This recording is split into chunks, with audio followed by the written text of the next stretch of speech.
The Italians are back. Personally, I didn't know they went anywhere, but they're back. Because today Trump issued the Columbus Day Proclamation, and he omitted recognizing Indigenous Peoples Day, which in recent years has replaced the Columbus Day holiday. So I'm Native American Italian and also Libra, so I'm going to look at this in the most balanced way and explain to you why this is an issue for both sides. So we got Crazy-Eyed Columbus, and in 1492 he got lost at sea, and he was discovered by the native people of the islands. He never set foot on mainland United States, and the native people were welcoming. And the biggest issue with Columbus is the way he handled this situation. He came in, he looked at everybody as savages, and he decimated the populations. He was such a tyrant that his own people turned on him and had him sent back to Spain, where he stood trial for his crimes against humanity. And if it wasn't for the fact that he was bringing money to the crown of Spain, he would have been kept in jail.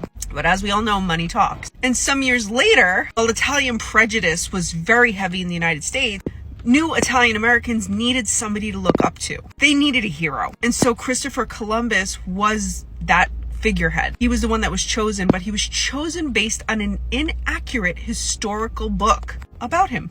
Now, do I think that Italian Americans deserve their own day? Absolutely. I think they should have a holiday. I think that there should be a day where we recognize great Italian Americans, Italian scientists, historians, those who have been inventors, travelers, discoverers, war heroes. There are so many people we could focus on. And I do believe that instead of shifting the holiday to Indigenous people, which I understand why they did that, it's almost like, sorry, Columbus destroyed your people. Here's a holiday and we're going to take him away. I don't feel like that was the right thing to do. I feel like they could have made the holiday, Columbus Day, a different day celebrating maybe a whole bunch of different Italian Americans. Maybe they could have made an Italian Heritage Month.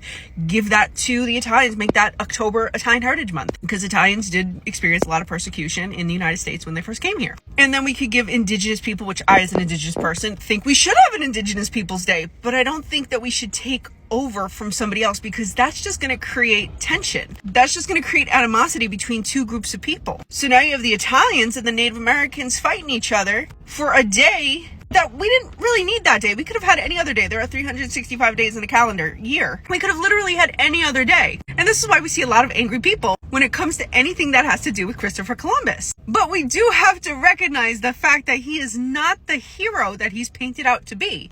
If you're looking at it strictly from the European side, then to them, he discovered a new land. But to us as Native people that already lived here, he didn't discover anything new. And you have to accept that. You have to be realistic about that. Because if we traveled over to Europe and we discovered Europeans who had been there thriving and living, had established ways of doing things, housing and laws, etc. If we went over there and said, we discovered you guys would be like, what the It wouldn't make any sense. Same thing with us. Just because we weren't civilized in the way that you think we should be civilized didn't mean that we weren't civilized. Didn't mean that we didn't have our own advances. Doesn't mean that we didn't have our own societies, because we were an established people, just in a different way. So let Italians have their day, but keep Columbus out of it.